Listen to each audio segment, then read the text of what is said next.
আমাদের পূর্বপুরুষরা পাকিস্তান থেকে বাংলাদেশকে আলাদা করেছে যাতে করে তাদের পরবর্তী প্রজন্ম একটি নিরাপদ বাংলাদেশে বসবাস করতে পারে।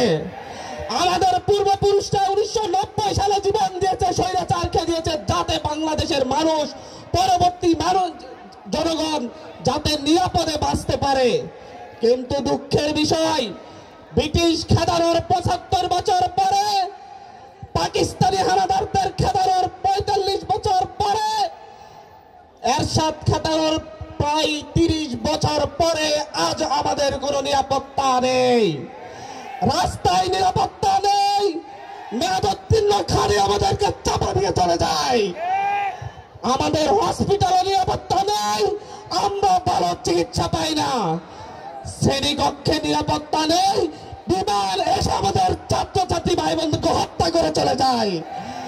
আমাদের নিরাপত্তা ঘরে নেই, সেখান থেকে ধরে নিয়ে গিয়ে গুম করে ফেলা হয়। আমাদের ব্যবসায়ীরা নিরাপদ নেই, তাদেরকে চাঁদা দিলে রাস্তায় পিটিয়ে হত্যা করা হয়।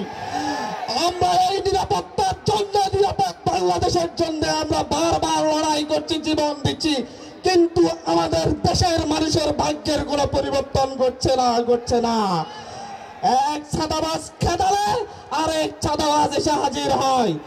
আমরা যখন কথা বলি, আমরা যখন যেই বিমান আমাদের দেশকে নিরাপত্তা দেওয়ার কথা, সেই মেয়াদোত্তীর্ণ বিমান আমাদের জনগণকে হত্যা করে।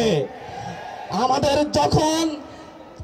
ডাক্তাররা আমাদেরকে নিরাপত্তা দেওয়ার কথা, কিন্তু মেয়াদোত্তীর্ণ ওষুধ ভ্যাকসিন দিয়ে হত্যা করে। পুরো দেশটাই দুর্নীতিতে ভরে গিয়েছে। তারপর যত ঘটনাই ঘটে, প্রতিটা ঘটনার পরে আমরা একটা শোক র্যালি করি, শোক যাত্রা করি, এরপরই শেষ। রানা প্লাজায় গার্মেন্টস শ্রমিকরা নিরাপদ ছিল না, আইন অমান্য করে রানা প্লাজা তৈরি করা হয়েছে। আমরা তাজরিন গার্মেন্টস এর কথা ভুলে যাই নাই। সেখানে অগ্নি নির্বাপক ব্যবস্থা না থাকার কারণে শত শত গার্মেন্টস কর্মী নিহত হয়েছে। বাংলাদেশের রাস্তায় প্রতিদিন 100 জন নিহত হয় অ্যাক্সিডেন্ট করে। এই বাংলাদেশকে নিরাপদ করে গড়ে তুলতে আমরা এই প্রজন্ম আপনাদের সামনে এসে দাঁড়িয়েছি।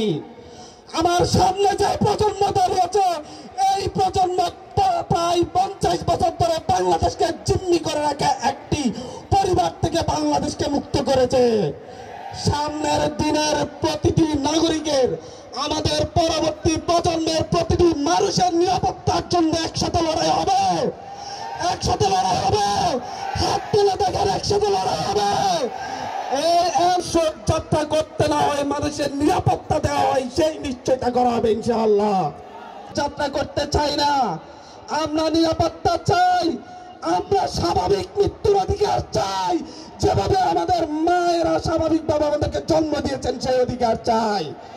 স্বাধীন বাংলাদেশে আমরা চাই কি? স্বাভাবিক মৃত্যুর অধিকার চাই। কিন্তু আমরা প্রতিদিন ঘর থেকে বের হই, রাতে জীবিত ঘরে ফিরবো কিনা এর নিশ্চয়তা আমাদের নাই।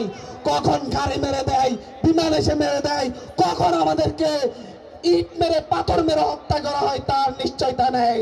কখন আমরা ভিন্ন মত পোষণের জন্য আমাদেরকে হত্যা করা হয় তার নিশ্চয়তা নেই। কথা একটাই, বারবার শোক যাত্রা করব না।